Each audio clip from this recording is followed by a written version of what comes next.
તો હેલો વિદ્યાર્થી મિત્રો, હું છું પાર્થ મારડિયા અને સ્વાગત છે તમારું મારી આ ચેનલ લર્ન બાય પાર્થમાં.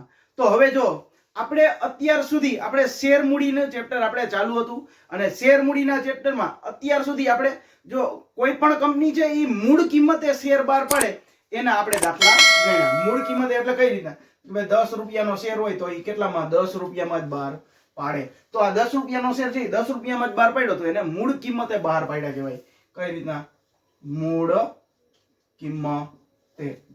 ચાલો, તો હવે જો એના પછીનો નેક્સ્ટ ટોપિક આવે છે પ્રીમિયમે શેર બહાર પાડવા. શું? પ્રીમિયમે શેર બહાર પાડવાના. કઈ રીતે? ભાઈ પ્રીમિયમ ધારો કે શું કે ભાઈ XYZ લિમિટેડ કંપની છે. કોણ? XYZ લિમિટેડ કંપની છે. એને 60 રૂપિયા લેખે શેર બહાર પાડ્યા. કેટલા રૂપિયા લેખે? 60 રૂપિયા લેખે.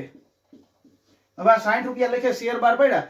60 રૂપિયા ઈ શું કામ કંપની છે ઈ જાહેર જનતા પાસેથી લેવા માંગે છે? કારણ કે એની ધંધાની પ્રતિષ્ઠા એવડી બધી મોટી હશે, એની ધંધાનો છે એની કંપની છે એવડી નામચી નહીં છે, એની પ્રતિષ્ઠા એવી ધંધામાં સારી હશે કે જાહેર જનતા છે ઈ એમને 10 રૂપિયા છે ઈ તો મૂળ કિંમતના દેવા તૈયાર છે, એની સાથે સાથે 50 રૂપિયા પણ એમને દેવા તૈયાર છે. તો જો આમાં મૂળ કિંમત કેટલી હશે? મૂળ કિંમત તો હંમેશા 10 રૂપિયા જ હોય અને મૂળ કિંમત ઉપરની જે રકમ ચૂકવવામાં આવે મૂળ કિંમતની ઉપરની કેટલી? એટલે 50 રૂપિયા. યાદ શું રાખવાનું કે ભાઈ મૂળ કિંમત જે હોય શેરની, તો ભાઈ શેરની મૂળ કિંમત ઉપરની જે રકમ છે એ જાહેર જનતા પાસેથી લેવામાં આવે, જાહેર જનતા પાસેથી વસૂલ કરવામાં આવે એને શું કહેવાય? પ્રીમિયમની રકમ કહેવાય. અને પ્રીમિયમ છે તો આપણે લખવાનું શું હોય? જામીનગીરી પ્રીમિયમ તરીકે લખવામાં આવે છે, જામીનગીરી પ્રીમિયમ તરીકે ઓળખવામાં આવે છે. જો ધારો કે 10 રૂપિયા મૂળ કિંમત હતા પણ આપણી પાસેથી પૈસા કંપનીએ લીધા કેટલા? તો કે ભાઈ 60 રૂપિયા. 10 રૂપિયા મૂળ કિંમત અને 50 રૂપિયા પ્રીમિયમના. આ રીતે કેટલા રૂપિયા લીધા? 60 રૂપિયા આપણી પાસેથી લીધા. તો જે 50 રૂપિયા આપણી પાસેથી એક્સ્ટ્રા લીધા એને શું કહેવાય? પ્રીમિયમ કહેવાય. ચાલો હું તમને સમજાવું જો કઈ રીતના. હવે જો ઈ 60 રૂપિયામાં જે શેર બહાર પાડે છે બરાબર, તો એ અરજી વખતે, મંજૂરી વખતે અને આખરી હપ્તા વખતે. ચાલો હવે જો મંજૂરી વખતે, અરજી વખતે એમ કે છે તો કે ભાઈ તમારે 24 રૂપિયા દેવાના. 24 રૂપિયા મગાવ્યા કંપનીએ. લખેલું શું હોય અહીં બાજુમાં? પ્રીમિયમ સહિત. શું લખેલું ભાઈ અહીં? 20 રૂપિયા પ્રીમિયમ સહિત. ભાઈ અહીંયા એવું લખેલું છે મંજૂરી વખતે તમારે 23 રૂપિયા ચૂકવવાના અને આખરી હપ્તા વખતે તમારે 13 રૂપિયા ચૂકવવાના. જો શું થયું? શું કે ભાઈ મંજૂરીના મૂળ કિંમત અને પ્રીમિયમની રકમ બે સાથે શું કરે છે? મગાવે છે. જો અહીંયા શું છે કે ભાઈ 20 રૂપિયા છે એ પ્રીમિયમ છે અને 4 રૂપિયા શું હોય છે? મૂળ કિંમત હોય છે. બરાબર. એવી રીતે અહીંયા 20 રૂપિયા શું છે? પ્રીમિયમ છે. તો અહીંયા 3 રૂપિયા શું હોય છે? મૂળ કિંમત હોય છે. એવી રીતે અહીંયા 10 રૂપિયા છે એ શું હોય છે? પ્રીમિયમના અને 3 રૂપિયા શું હોય છે? મૂળ કિંમત હશે. સમજાણું તમને? એટલે જો એમને મૂળ કિંમત તરીકે જો 6 ને 4 10 એટલે મૂળ કિંમત તરીકે 10 રૂપિયા પણ એને આપણી પાસેથી લઈ લીધા અને 20 રૂપિયા અને 10 રૂપિયા એમ કરીને 50 રૂપિયા પણ આપણી પાસેથી પ્રીમિયમના પણ લઈ લીધા. એટલે આ રીતે આખી છે ઈ કંપની છે ઈ અરજી વખતે, મંજૂરી વખતે અને આખરી હપ્તા વખતે શું કરતી હોય? પ્રીમિયમની રકમ સાથે સાથે મગાવતી હોય. આઈ હોપ કે તમને બધાને સમજાઈ ગયું હશે. તો આપણે હવે અત્યારે દાખલા નંબર ચાલુ કરવાનો છે. દાખલા નંબર છે 9મો કે જે પ્રીમિયમ વાળો દાખલો છે પહેલો ઈ આપણે કરવાનો છે. તો દાખલા નંબર 9. ચાલો વિદ્યાર્થી મિત્રો, દાખલા નંબર છે 9 જુનાગઢ લિમિટેડ વાળી કંપની અને રકમ તમને સાઈડમાં દેખાતી હશે, જોઈ લેજો. આ પ્રીમિયમ વાળો દાખલો છે. જુનાગઢની નાણાવટી લિમિટેડ કંપનીએ 10 રૂપિયાનો એક એવા 3 લાખ ઇક્વિટી શેર જાહેર જનતામાં બહાર પાડ્યા. 10 રૂપિયાનો એક, જો 10 રૂપિયાનો એક એવા કેટલા શેર? 3 લાખ ઇક્વિટી શેર છે એ જાહેર જનતામાં એને બહાર પાડ્યા. અને કેટલા રૂપિયાના પ્રીમિયમે? તો ભાઈ 5 રૂપિયાના પ્રીમિયમે બહાર પાડ્યા. કેટલા રૂપિયાના પ્રીમિયમે? અહીંયા લખું 5 રૂપિયાના પ્રીમિયમે બહાર પાડેલા છે. હવે જો ઈ અરજી વખતે છે 4 રૂપિયા, મંજૂરી વખતે 8 રૂપિયા, એમાં પ્રીમિયમ સહિત લખેલું છે. જો અરજી વખતે કેટલા રૂપિયા, અરજી વખતે એમાં આપેલા છે આપણને 4 રૂપિયા છે, મંજૂરી વખતે કેટલા રૂપિયા છે, 8 રૂપિયા આપેલા છે. તો હવે જો આપણે પ્રીમિયમ કેટલું છે, પ્રીમિયમ તો આપણું 5 છે, તો 8 માંથી 5 રૂપિયા તો પ્રીમિયમ હશે અને 3 રૂપિયા શું હશે, મૂળ કિંમત હશે. તો અહીં લખવાનું 5 છે એ પ્રીમિયમ હશે અને 3 રૂપિયા હશે એ મૂળ કિંમત હશે. અને પ્રથમ અને આખરી છે કે ખાલી આખરી છે, ઓકે આખરી છે, ખાલી આખરી હપ્તા વખતે કેટલા રૂપિયા છે, આખરી હપ્તા વખતે 3 રૂપિયા છે. આ રીતે મૂળ કિંમત જો 10 રૂપિયા થઈ જશે, 4 રૂપિયા 3 રૂપિયા અને 3 રૂપિયા, એટલે મૂળ કિંમત કેટલી થઈ ગઈ, 10 રૂપિયા. અને 5 રૂપિયા પ્રીમિયમ ના પણ એમને શું કરી લીધા, મગાવી લીધા. તો આ રીતે આખી છે ગણતરી છે. અને જો એમાં શું લખેલું છે, ભાઈ કંપનીને 3,50,000 શેર પર અરજી મળેલી છે. કેટલા શેર ઉપર, 3,50,000 શેર ઉપર, 3,50,000 શેર ઉપર અરજી મળી છે. 3,50,000 શેર ઉપર આપણે મંજૂર કેટલા કરવાના હોય, કે ભાઈ આપણને જેટલા બાર પાડેલા હોય એટલે જ આપણે મંજૂર કરવાના હોય. 3 લાખ બાર પાડેલા છે તો 3 લાખ જ આપણે મંજૂર કરવાના, બરાબર. તો અહીં લખી નાખવાનું 3 લાખ શું કરવાના, મંજૂર. અને બાકી 50,000 રૂપિયા છે, 50,000 ઉપરના શેર છે એ શું કરી નાખવાના, ના મંજૂર કરી નાખવાના. ચાલો આટલું સમજાઈ ગયું. અને આ રીતે નામંજૂર કરવામાં આવી અને તેના રૂપિયા છે એ અરજી વખતે અરજી વખતે મળેલ રકમ છે એ અરજદારોને શું કરવામાં આવી, પરત કરવામાં આવી. અને એક ઈશિરા છે, ઈશિરાએ ધારણ કરેલા 3,000 શેર છે એના ઉપર મંજૂરી અને આખરી હપ્તાની રકમ છે એ આપણને શું કરી હતી, એને પૂરેપૂરી આપણને દઈ દીધી હતી. ક્યારે, તો કે ભાઈ જો આમાં શું લખ્યું છે, ઈશિરાએ ધારણ કરેલા 3,000 શેર ઇક્વિટી શેર મંજૂરી અને આખરી હપ્તાની રકમ સિવાય. તો કે ભાઈ ઈશિરા એક વ્યક્તિ છે, એક લેડીઝ છે, જો મળવાના બાકી છે, આ આપણને મળવાના બાકી. ઈશિરા છે એ કંપનીની શેર હોલ્ડર છે. ઈશિરા કે જેની પાસે કંપનીના કેટલા શેર હતા, તો કે ભાઈ કંપનીના 3,000 શેર હતા. કંપનીના કેટલા શેર હતા એની પાસે, કંપનીના 3,000 શેર હતા. એમને ધારણ કરેલ 3,000 શેર પૈકી ઇક્વિટી શેર પર મંજૂરી અને આખરી હપ્તાની રકમ ચૂકવા સિવાય. મંજૂરી અને આખરી હપ્તાની રકમ બે એને ચૂકવી નથી. તો આ લખી નાખવાનું મંજૂરી અને આખરી હપ્તાની રકમ. જો એને મંજૂરીના પૈસા પણ આપણને નથી દીધા અને આખરી હપ્તાના પૈસા પણ આપણને દીધા નથી. તો આ રીતે એના સિવાયને બધી રકમ પૂરેપૂરી મળી ગઈ હતી અને કંપનીના ચોપડે આમનોંધ લખવાની છે. ચાલો તો હવે સૌથી પહેલા આપણને બેઝિક ડિટેલ આપણને ખબર પડી ગઈ કે શું છે. 3 લાખ શેર બહાર પાડ્યા હતા, એમાંથી 3,50,000 આપણને અરજી મળેલી છે, તો આપણે 3 લાખ મંજૂર કરવાના છે અને 50,000 ના મંજૂર કરવાના છે. પછી અરજી વખતે 4 રૂપિયા છે, મંજૂરી વખતે 8 રૂપિયા છે, પણ પ્રીમિયમ સહિત. તો આપણી પાસે પ્રીમિયમ કેટલું છે, 5 રૂપિયા. તો 8 રૂપિયામાંથી 5 રૂપિયા પ્રીમિયમ હોય તો 3 રૂપિયા શું હોય, મૂળ કિંમત હોય. અને આખરી વખતે કેટલા રૂપિયા, 3 રૂપિયા. અને એક જે ઈશિરા છે કે જેના 3,000 શેર ઉપર એને મંજૂરીના રૂપિયા પણ આપણને નથી દીધા અને આખરી હપ્તાના રૂપિયા પણ આપણને દીધા નથી, બરાબર. તો આ રીતે આપણે આખી આમ નોંધ કરવાની છે. તો સૌથી પહેલા જ્યારે કંપની શેર બહાર પડે ત્યારે કંપનીને સામેથી રૂપિયા મળે, તો બેંકમાં પૈસા આવે તો ઉધાર, બેંક ખાતે ઉધાર કરી નાખવાનું. અને શેના રૂપિયા આવે છે, તો કે અરજીના રૂપિયા આવે છે, તો અરજી ખાતે શું કરી નાખવાનું, જમા કરી નાખવાનું. ચાલો તો આ તો હવે કોમન થઈ ગયું બધાય દાખલામાં. તો આ તો હવે તમને આવડવું જ જોઈને. ચાલો પેલી આમ બેંકમાં પૈસા આવશે તો બેંક ખાતે ઉધાર, તે શેના રૂપિયા આવે છે, કે ભાઈ શેર અરજીના રૂપિયા આવે છે, તો શેર અરજી ખાતે શું કરી નાખવાનું, જમા કરી નાખવાનું. ચાલો હવે જો બેંકમાં પૈસા આવે છે, બરાબર, પણ કેટલા શેરની અરજી ઉપર પૈસા આવે છે, તો ભાઈ 3,50,000 અરજી ઉપર આપણને આવે છે. તો 3,50,000 એને ગુણ્યા કેટલા કરવાના, અરજી વખતેની રકમ કેટલી છે, 4. તો 3,50,000 ગુણ્યા 4 કરો જી. એટલે બધા એનું કેલ્સી હાથમાં રાખજો એટલે ખબર પડે. 50,000 ગુણ્યા 4 એટલે કેટલા થાય, 14 લાખ રૂપિયા થાય.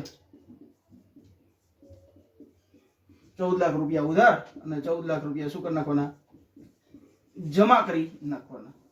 ચાલો બીજી આમનો શું થશે, હવે જો 3,50,000 આપણને પૈસા મળ્યા તો ખરી, 3,50,000 અરજી ઉપર આપણને પૈસા મળ્યા, પણ હવે આપણે મંજૂર કેટલા કરવાના છે એ તો આપણે જોવાનું કે ભાઈ આપણે મંજૂર કેટલા કરવાના છે, 3 લાખ જ મંજૂર કરવાના છે અને 50,000 શું કરવાના છે, ના મંજૂર કરવાના છે.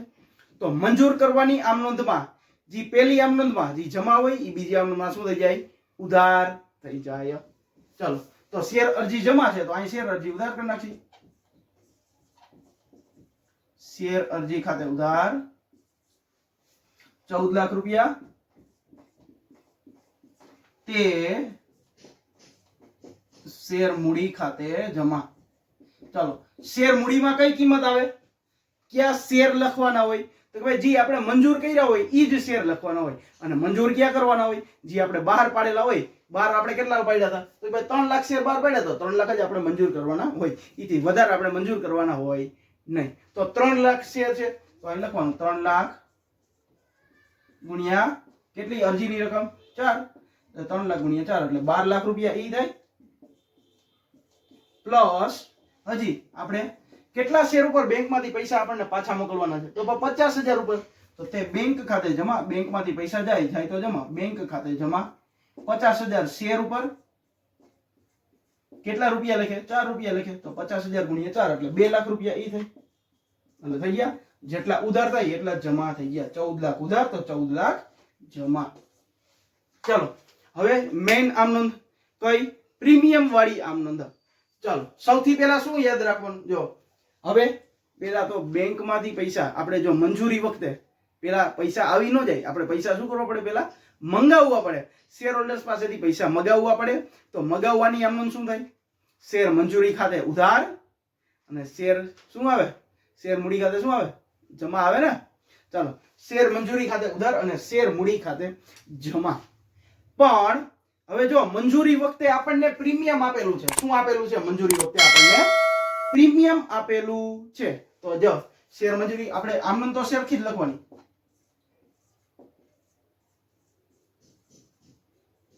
શેર મંજૂરી ખાતે ઉધાર.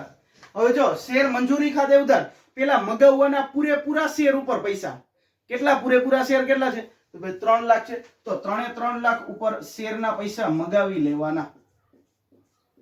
રકમમાં કઈ લખશી, પ્રીમિયમ સહિતની રકમ લખશી. શું કામ, કારણ કે આપણે પ્રીમિયમ સહિતના રૂપિયા આપણે મગાવવાના છે ને.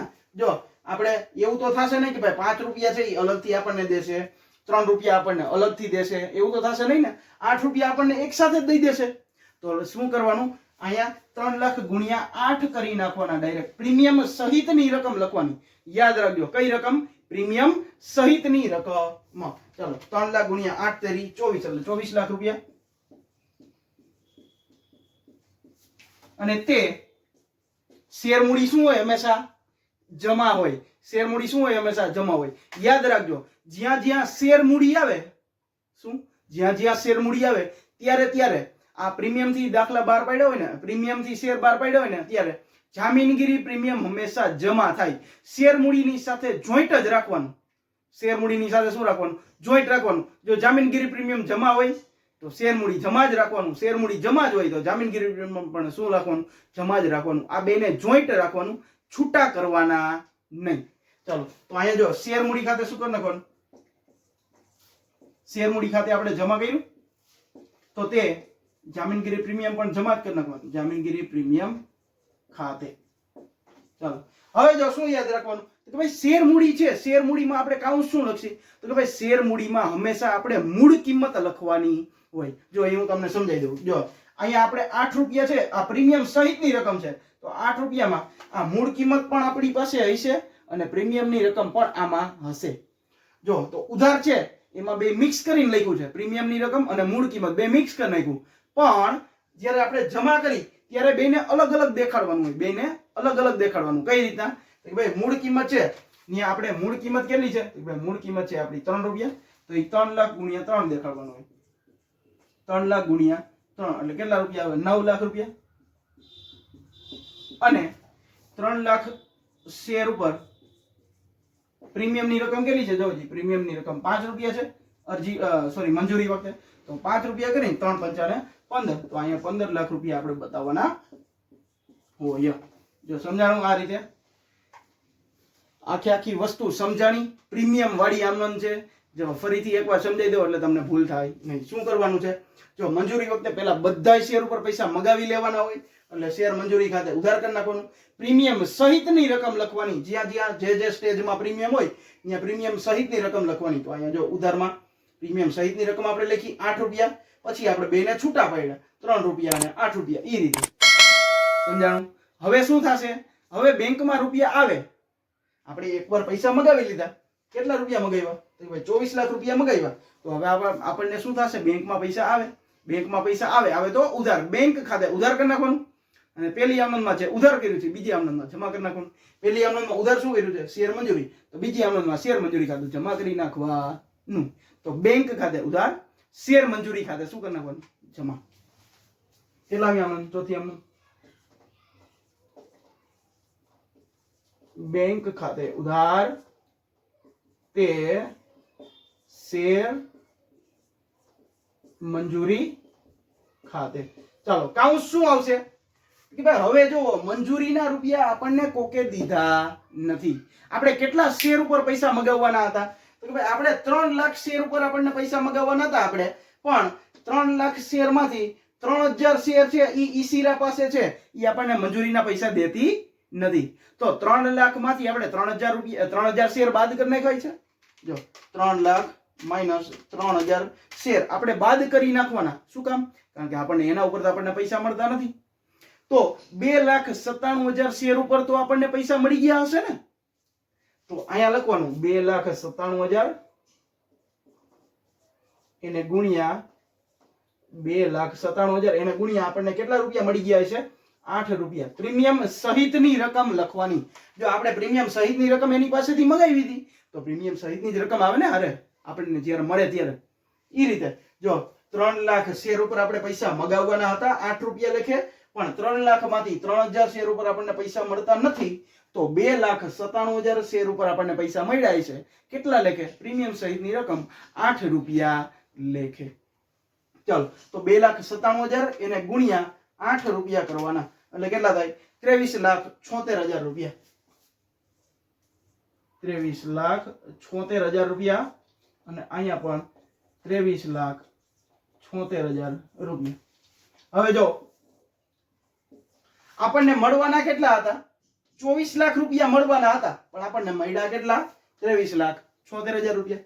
જે આપણને 3000 શેર ઉપર 8 રૂપિયા નો મળ્યા. જો 3000 શેર ઉપર આપણને 8 રૂપિયા મળ્યા નહીં, 8 તેરી 24, તો અહીંયા 24,000 રૂપિયા ઘટતા હશે. સમજાયું, આ રીતે હોય. ચાલો પછી 5 નંબરની આમનોંધ. હવે જો મંજૂરીનું સ્ટેજ પૂરું થઈ ગયું, હવે આખરી હપ્તાનો સ્ટેજ. જો ભાઈ આખરી હપ્તાનો સ્ટેજ તો સહેલું જ છે, એમાં તો કઈ પ્રીમિયમની રકમ છે જ નહીં. આપણે જેમ પહેલા દાખલા ગણતા હતા એમ જ દાખલો કરવાનો છે. પ્રીમિયમની રકમ પહેલા મંગાવવામાં આવે, જ્યારે શેર ઉપર પૈસા મગાવવામાં આવે ત્યારે શું કરવાનું આમનોંધ કે ભાઈ આખરી હપ્તા ખાતે ઉધાર અહીંયા કઈ એમ જ, પણ અહીં જામીનગીરી પ્રીમિયમ નહીં આવે, કારણ કે આમાં ત્રીજા સ્ટેજમાં જામીનગીરી પ્રીમિયમ આપણને આપેલું નથી એટલા માટે. તો શું આવે, મંજૂરી છે એની જગ્યાએ શું કરવાનું, આખરી હપ્તો, શેર આખરી હપ્તા ખાતે ઉધાર અને તે શેર મૂડી ખાતે શું કરી નાખવાનું, જમા. ચાલો શેર આખરી હપ્તા ખાતે ઉધાર તે શેર મૂડી ખાતે જમા. કાઉન્સમાં શું આવશે, પેલા પૈસા તો પૂરેપૂરા શેર ઉપર મગાવી લેવાના આખરી હપ્તાના. પૂરેપૂરા શેર કેટલા છે, પૂરેપૂરા શેર છે 3 લાખ, તો 3 લાખ ઉપર પૈસા કેટલા છે આખરી હપ્તા વખતે, જોવો જી 3 લાખ ગુણ્યા આખરી હપ્તા વખતે પૈસા કેટલા છે 3, તો 3 લાખ ગુણ્યા 3 એટલે કેટલા રૂપિયા આવશે, 9 લાખ રૂપિયા. અને અહીંયા પણ 9 લાખ રૂપિયા. હવે જો હવે આપણે 3 લાખ શેર ઉપર 3 રૂપિયા આપણે મગાવી લીધા છે. હવે બેંકમાં આપણને પૈસા આવે, બેંકમાં પૈસા આવે તો ઉધાર, બેંક ખાતે ઉધાર, અને આ શેર આખરી હપ્તા ઉધાર છે તો આખરી હપ્તા બીજામાં જમા કરી નાખવાનું. તો લખવાનું બેંક ખાતે ઉધાર તે શેર આખરી હપ્તા ખાતે. ચાલો બેંક ખાતે ઉધાર કેટલા રૂપિયા આપણને મળતા નથી, તો ભાઈ ઈ રહ્યું આ રહ્યું. જો અહીંયા શું છે, ઈશિરા છે, ઈ જ આખરી હપ્તાના રકમ આપણને ચૂકવતી નથી. તો જો 3 લાખ શેર ઉપર આપણે પૈસા મગાવવાના હતા, પણ 3 લાખ માંથી 3000 બાદ કરી નાખવાનો. આની જેમ જ સેમ ટુ સેમ એન્ટ્રી થશે, પણ આ એ છે ખાલી રકમ છે, મંજૂરીની રકમ 8 રૂપિયા હતી અને આપણે આખરી હપ્તાની રકમ આપણે 3 રૂપિયા છે, ફેર આટલો પડે. બરાબર. તો 3 લાખ આપણે મગાવવાના હતા, એમાંથી 3000 ઉપર આપણને પૈસા નથી મળતા, તો 2,97,000 શેર ઉપર આપણને પૈસા મળી ગયા હશે. તો 2,97,000 ગુણ્યા કેટલા કરી નાખવાના? 3 રૂપિયા. એટલે આપણને જેટલા આવે એટલા જોઈ લઈએ. 2,97,000 ઉપર કેટલા રૂપિયા? 3 રૂપિયા. તો 2,97,000 ઉપર 3 રૂપિયા આપણને મળતા નથી. તો જો કેટલા રૂપિયા આવશે? 8,91,000. 8,91,000. 8,91,000. જો એમને પણ આપણને ખબર પડી જાય કઈ રીતે. 3,000 શેર ઉપર આપણને પૈસા નથી મળતા. આ રહ્યા 3,000 શેર ઉપર કેટલા રૂપિયા લખે? 3 રૂપિયા લખે. તો 3,000 ગુણ્યા 3 કરો એટલે કેટલા? 9,000 રૂપિયા આવે. અને 9,000 રૂપિયા છે 9 લાખમાંથી 9,000 રૂપિયા બાદ કરી નાખો એટલે 8,91,000 રૂપિયા આવી જાય. ચાલો, આ આપણો થયો પ્રીમિયમ વાળો દાખલો. કયું કે ભાઈ મંજૂરીના સ્ટેજમાં ખાલી એક પ્રીમિયમ હતું, તો એ આપણે જોઈ લીધું. કેવો લાગ્યો વિડીયો? તમારે સ્ક્રીનશોટ પાડવો હોય તો પાડી લેજો. એટલે તમે ક્યારેય પણ છે ને દાખલો ગણતા હોય ને અને તમને કાંઈ ભૂલ થાય તો તમારે આમાંથી જોવા થાય. એટલે ચાલો સ્ક્રીનશોટ પાડી લ્યો.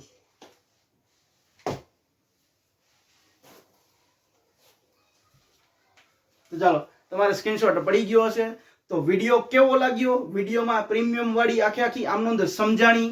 જો પ્રીમિયમ વાળી આમનોંધ સમજાઈ ગઈ હોય તો કોમેન્ટમાં બતાવજો, કોમેન્ટ કરજો કે હા સર તમે સમજાવ્યું અને અમને પ્રીમિયમ વાળી આમનોંધ સમજાઈ ગઈ. બરાબર. તો વિડીયો કેવો લાગ્યો? વિડીયો જો સારો લાગ્યો હોય તો વિડીયોને લાઈક કરી દેજો, ચેનલને સબસ્ક્રાઇબ કરી દેજો અને તમારા 12મા ધોરણના મિત્રોને શું કરવાનું છે? શેર કરવાનું છે કે જેને પ્રીમિયમ વાળા દાખલામાં વાંધો આવતો હોય. તો હવે પ્રીમિયમ વાળા દાખલા પણ આપણે ચાલુ થઈ ગયા છે. બરાબર. તો આ રીતે આપણી ચેનલમાં જોડાયેલા રહેજો. બરાબર. અને આપણે મળીએ આપણે નેક્સ્ટ લેક્ચરમાં નેક્સ્ટ દાખલા સાથે. ત્યાં સુધી થેન્ક યુ.